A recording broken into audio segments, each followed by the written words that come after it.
The price of generosity. On the bustling streets of a lively city, where skyscrapers kissed the sky and neon lights flickered like fireflies in the night, there was a man named Daniel. A successful businessman, Daniel had always believed in giving back to society. Every month, like clockwork, he handed a crisp envelope containing $1,000 to a beggar named Sam, who sat near the entrance of his office building. Sam was a familiar face in the neighborhood. His clothes were tattered, his beard unkempt, but he had a smile that never faded.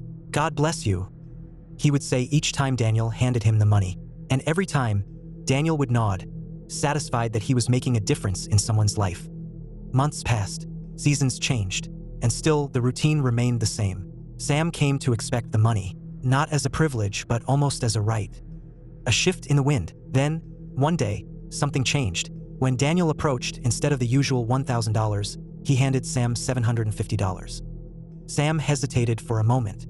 His fingers clutched the bills as he counted them again, just to be sure. It was less than usual, but after a brief moment of silence, he shrugged. "Still better than nothing," he muttered and went on his way. The next month, things took another turn. Daniel handed him $500. This time, Sam couldn't hold his tongue. His eyes narrowed as he looked at Daniel in disbelief. "Hold on a second. First, it was $1,000. Then it dropped to $750. And now just $500? What's going on?" Daniel exhaled slowly, rubbing the back of his neck. "Listen, Sam, when I first started giving you money, I was in a comfortable financial position. My children were young, and I had fewer responsibilities. But life changes. My daughter started college, and tuition is expensive. I had to make some adjustments, which is why I reduced the amount to $750. Sam crossed his arms, his lips pressing into a thin line. Daniel continued, "Now my son has also joined college, and expenses have climbed even higher. I have no choice but to bring it down to $500. For a moment, there was silence. A silence that should have been filled with gratitude, with understanding. But instead, Sam's face twisted in irritation. His brow furrowed, and his voice rose in frustration. "How many kids do you have?" he demanded. Daniel blinked. "4, he replied cautiously. Sam scoffed. Then, in a voice laced with anger, he snapped, "And you expect to pay for all of their college educations with MY money?"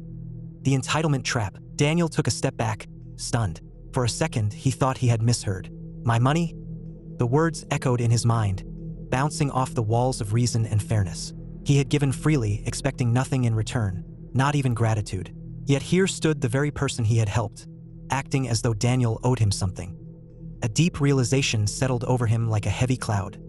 People who receive too much for too long often forget that generosity is a gift, not an obligation. Without another word, Daniel turned and walked away. That day, he made a decision. The next time he passed by, he wouldn't stop. Sam never saw another dollar from him again. And yet, the beggar sat there every day, staring expectantly at the spot where Daniel used to stand, waiting for the money that would never come. Moral of the story: when generosity is mistaken for duty, gratitude fades, and entitlement takes its place. Never allow kindness to be repaid with expectation.